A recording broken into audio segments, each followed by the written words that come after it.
Be me, 26 years old. Work as a barista at a trendy coffee place downtown.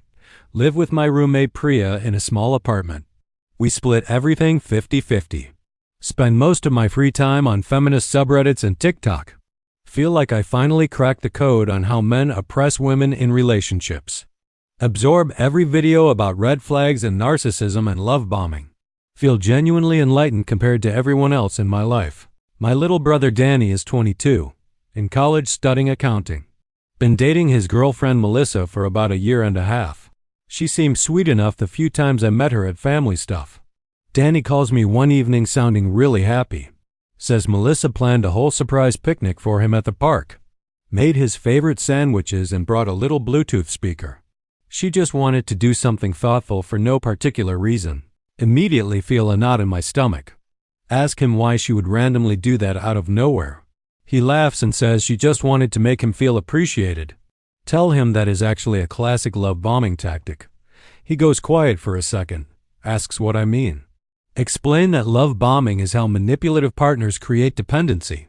Say she is trying to put him in a position where he feels indebted to her. He says that sounds like a stretch. Tell him that is exactly what the target of love bombing always thinks. He says she was just being nice. Tell him abusive partners always start by being nice. He gets kind of quiet. Says he never thought about it from that angle before. Feel a rush of satisfaction that I am opening his eyes. Feel like I am doing something genuinely important here. Few weeks pass. Danny mentions Melissa asked him to let her know when he gets home after his night classes. Says she just worries because the bus ride is long and it is late. Alarm bells go off immediately in my head. Tell him she is tracking his movements and monitoring him. He says she just cares about his safety. Tell him that is the exact framing controlling partners use. Explain that healthy relationships do not require check-ins like that. He says maybe I have a point. Tell him to notice how she reacts if he does not text. Start sending him articles about coercive control and relationship red flags. Send TikToks about signs your partner is actually a narcissist. He starts watching them. Starts bringing up little things Melissa does as possible red flags. Feel like I am finally getting through to him. Feel like a good sister doing what nobody else will.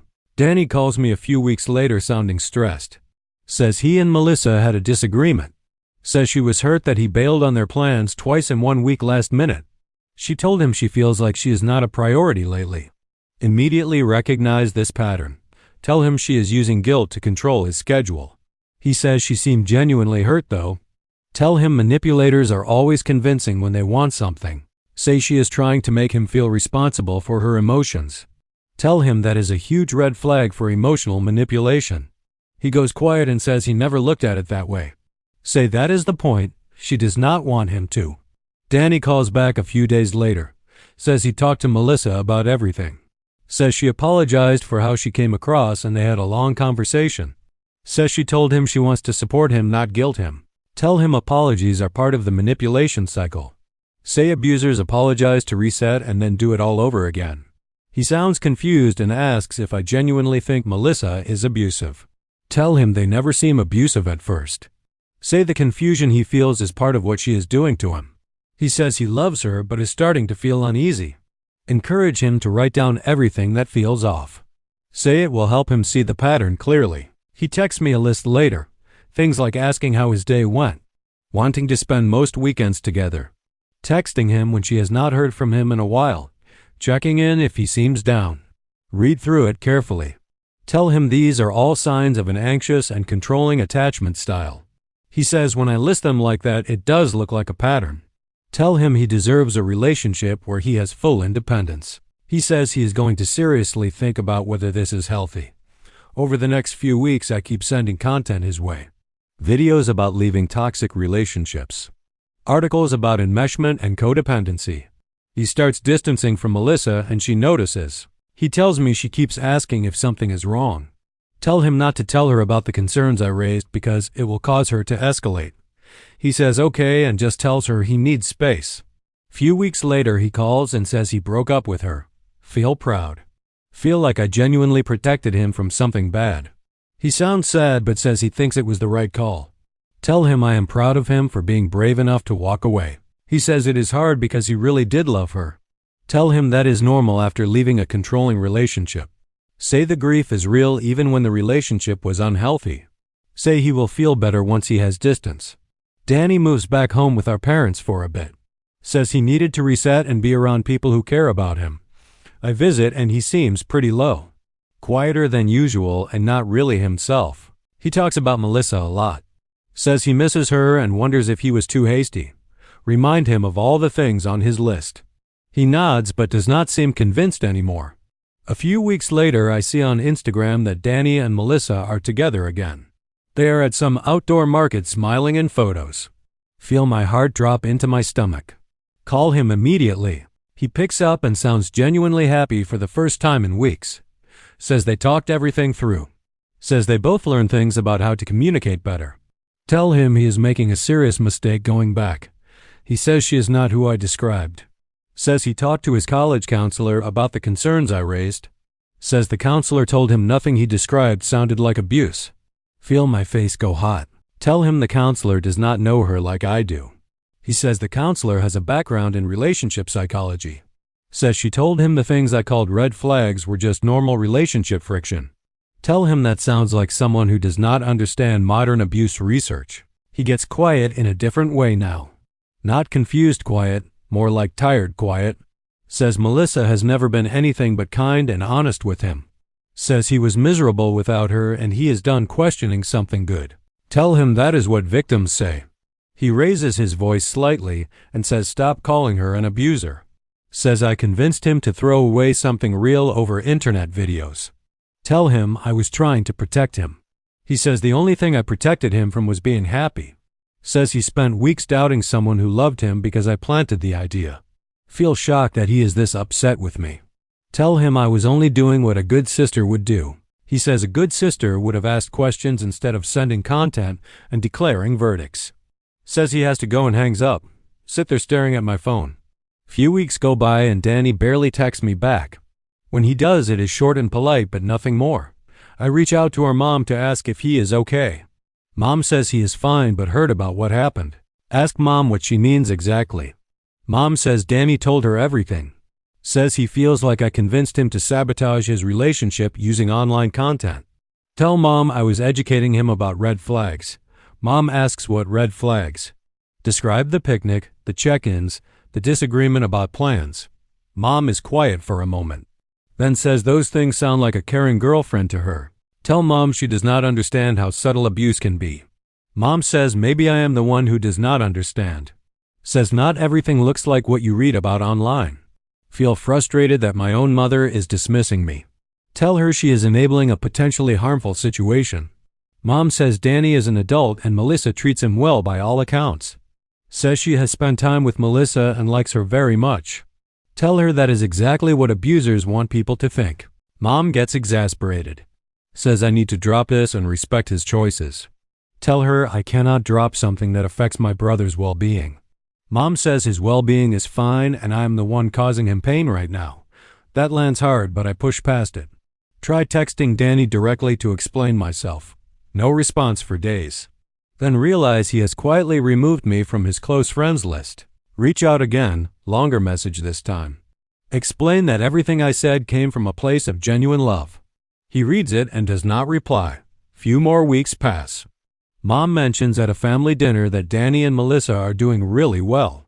Says they are talking about moving in together next year. Feel a spike of anxiety.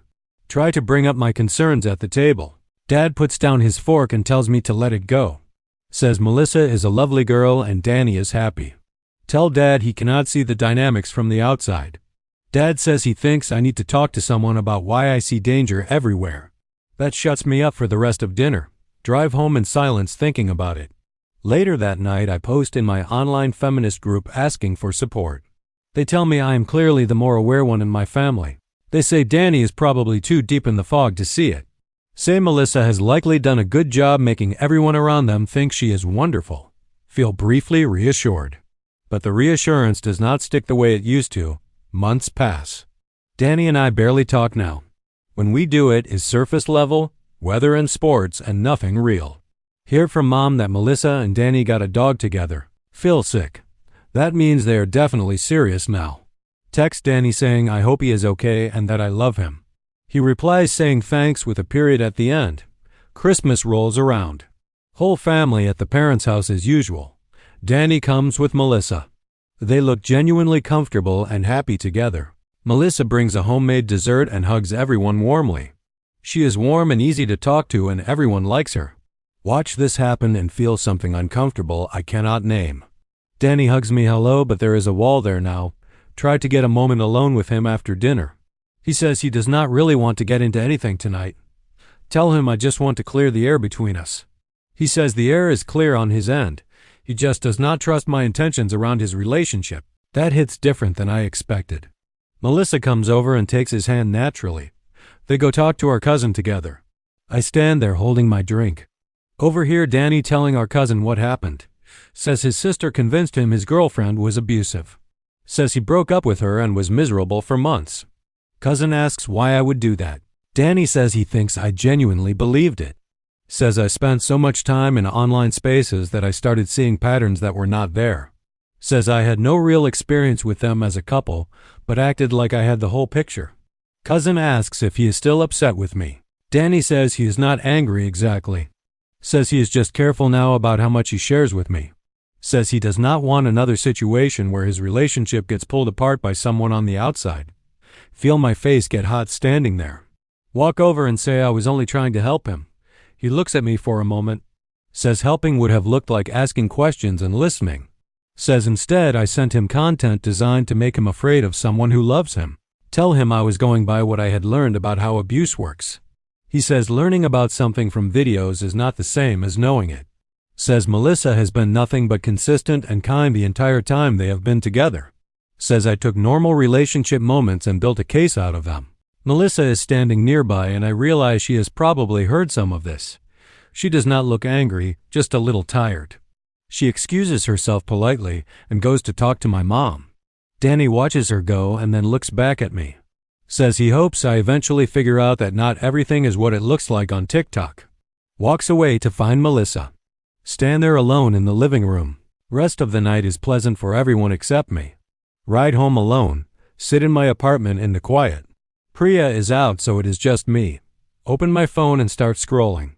See a new video about how abusers isolate their partners from concerned family members. Start to type a comment. Then stop. Close the app. Think about Danny and Melissa and the dog they got together. Think about the months Danny spent being miserable after the breakup. Think about how certain I was. Think about the picnic Melissa planned, the check-in texts, the disagreement that became a case file. All of it assembled into something that felt like evidence. Feel something shift slightly. Not all the way, but slightly. Maybe the pattern I saw was not a pattern. Maybe it was just two people trying to figure out how to be together. Sit with that for a while. It is uncomfortable. More uncomfortable than being right would have been. Being right is easier than being wrong about something this big. Reach out to Danny one more time. Just say I am sorry and that I hope we can actually talk someday. Message shows as delivered. He does not reply that night. Few days later he sends a short message back. Says he appreciates it and that he hopes so too. It is not forgiveness exactly, but it is a small door instead of a wall. Melissa sends me a friend request on Instagram a week later. Stare at it for a long time. Accept it. She likes an old photo of me and Danny from years ago. Just a small tap of a button, but it means something. Put my phone down and feel the specific weight of having been wrong. Think about all the content I consumed. All the frameworks I applied to people I had never actually sat with. Think about how certain certainty can feel. Even when it is completely hollow underneath. The internet taught me the vocabulary of harm. But I applied it without looking at the actual people in front of me. Danny and Melissa were just two people, and I turned them into a case study. Sometimes caring about someone looks like listening, instead of diagnosing. Sometimes the most dangerous thing you can do is be absolutely certain you are saving someone who does not need saving.